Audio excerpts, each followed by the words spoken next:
1. Welcome back to Bear Download on ChicagoTribune.com. I'm Dan Wiederer, joined by Rich Campbell at the end of a long day 2 of the NFL Draft. The Bears introduced Kyle Fuller to the media this afternoon. Then they forgot about that. Yeah, I know. It seems so long ago. Then they followed up this evening, staking on defense like we thought they would, but taking 2 defensive tackles in succession.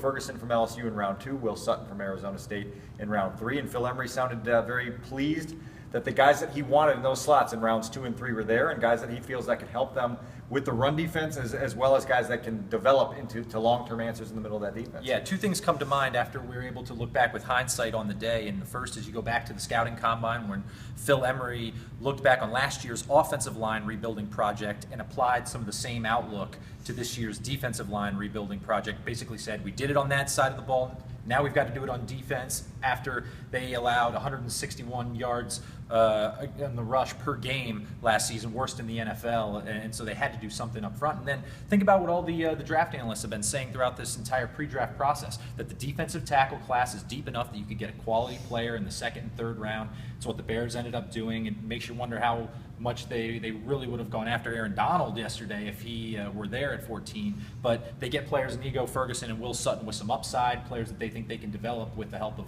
Paul Pasqualoni, Clint Hurt, and Joe Kim. You mentioned Paul Pasqualoni. You think about the entire turnover on the defensive line since the end of last season. You bring in a new defensive line coach in Paul Pasqualoni, Clint Hurt as his assistant, and then you go sign 4 defensive linemen in free agency and draft 2 on the first 2 days of the NFL Draft. A lot of turnover up there, and part of the process here is not only getting these guys in the building, but then presenting a developmental plan and getting the coaching staff to work with them and bring out the best in them. The Bears obviously have eyed that since the offseason began. Yeah, their defensive line stunk last year, and it's why they had one of the worst defenses in football, the worst defense in franchise history. And you look at what the offense accomplished, and even if you had an average defense, you might be going to the playoffs and accomplishing some of their goals. And so they really blew the whole thing up, as it turns out. You look at it now, they could have 4 new opening day starters compared to last year's groups. Maybe Stephen Paia is the holdover, but it starts with Pasqualoni, I think. He's got decades of coaching experience, and you bring in the assistant D-line coach, Clint Hurt,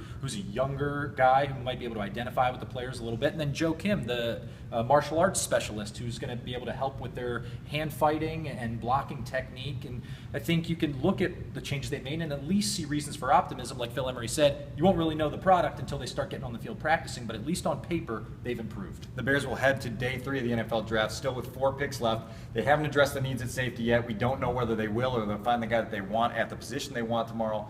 But obviously, you got to look at some of the other positions in need, whether it's getting a safety, finding a backup running back, maybe adding to the depth at tight end. There's some more things to do with those final 4 picks. Right. I think when you look at day 3, you're always looking at high upside and special teams contributors. You're not necessarily pegging positions of need like you would in the first 3 rounds. We'll have more for you on the final day of the draft from Hallis Hall on Saturday. Stick with us at ChicagoTribune.com for more. For Rich Campbell, I'm Dan Wiederer. We'll see you.